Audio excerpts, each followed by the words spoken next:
Well, Wendy, that was the perfect introduction because tonight I want to talk about fats. Oh. And one of the reasons that we eat them with our food is because it brings out the flavor. It makes us full. It's the thing that makes us satiated, that makes us feel full.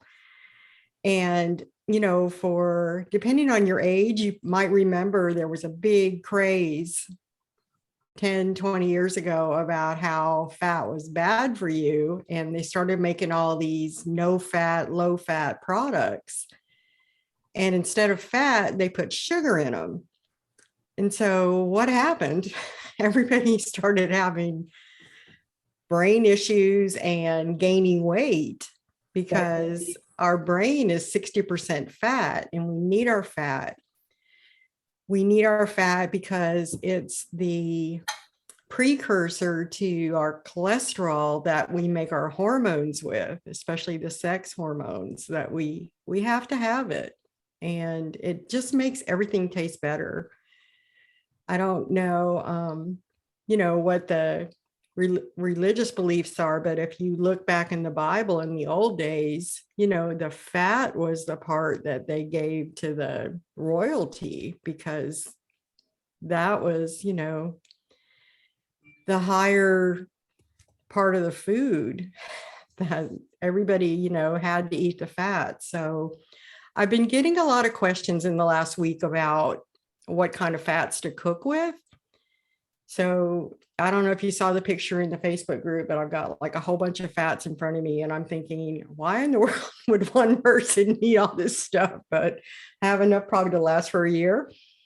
But I just wanted to show some of them that you can cook with them and maybe mention some of the benefits because some people don't like coconut oil. But coconut oil is an oil that it doesn't use bile salts or pancreatic enzymes to be absorbed. It goes straight into your liver and it cleans out the gunky fats. It cleans out, it's antibacterial, antifungal, antimicrobial. And that's what's so great about it because it cleans stuff out for you. And it's also high heat, so you can cook with it. The second one is avocado oil that you can cook with. It's just a light green oil, but it's the only type of fruit seedy oil that you can actually use in a high heat environment. So that would be my second, one of my choices. I also have an avocado spray, avocado oil spray. There's nothing in here but avocado. And I use this in like my little waffle iron. And if I just need something like a non-stick spray. And then the loving ghee. Ghee is another saturated fat that goes to high heat, but it's had the milk solids removed. And this is an animal fat. So the other ones that I named off were not animal fats. So anytime that you're using an animal fat, you want to make sure that it's been grass-fed, organic, pasture-raised, just as clean as possible, because fat is where toxins are stored in humans as well as animals. And so that's why, you know, when you're going to use ghee, make sure that it's from a clean source. And same with the butter. I didn't bring any butter out here, but a lot of people, you know, when I have all these other choices, I hardly ever use butter because ghee tastes like butter, and you can see in the bottom that it's the golden yellow color. It's really good to fry an egg in, and we can talk about some of those. But okay, for baking, whenever a recipe calls for oil or butter or fats to be put in it, one choice could be raw coconut butter. It's kind of like lardish looking. And another one might be, oh my gosh, I got too much in front of me now. Cacao butter is used a lot in baking. It's made out of cacao. I didn't bring my bag of cacao out here, but it's also a fat. And that's why we use, a balance of fats, proteins, and carbs in every recipe. What is cacao?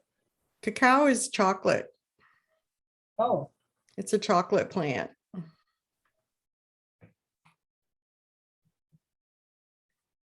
So olive oil. This olive oil is not organic. It's made in Spain. So they say that Spain doesn't spray their olives as much with pesticides and herbicides and all that stuff like we do here, but I don't know. I hardly ever use it because there's a lot of recipes that you're going to see where they tell you to cook with olive oil, but I never ever cook with it because the heat point on it is very, very low. And as soon as you heat it up too much, it turns rancid. It turns into a trans fat, which are the bad fats. Those are the ones that cause all the damage in your liver and your heart and all that stuff. So that's what you get from like the deep fried foods at fast food places and things like that, are the trans fats. And I don't have an example in my house because if you look on a lot of potato chip bags and things like that, they say 0 trans fats. But what they really mean is they have less than 1 gram per serving. So it could be like 6 potato chips is 1 serving. And that has less than 1 gram. So the FDA allowed them to put that on the label. So it's super misleading. So anything that's fried, deep fried like that, you want to make sure that you're not eating that. So Denise knows a lot about this too. So anyway, I never cook with olive oil. There's too many other choices that I already know can stand high heat. So if I use olive oil, it's usually either on salads, or if I steam vegetables, sometimes I can pour olive oil over them just because after they're done, just because, it tastes good. And I know I want to add some kind of fat to the meal so that I feel full. Because the other part of that is that sometimes you eat and then when you get finished, it's a very common symptom that we still feel like we're hungry because we didn't have enough fat in that meal. And that's really why. So some of the things that you can do when that happens is take a little spoon of some kind of nut butter. Like this is sunflower seed butter. I have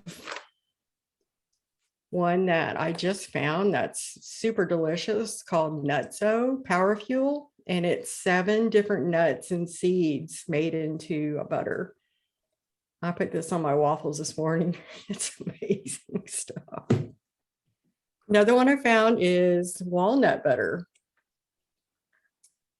It's just walnuts in here. And every kind of nut has a different nutrient profile. So we need, to mix it up and have a variety.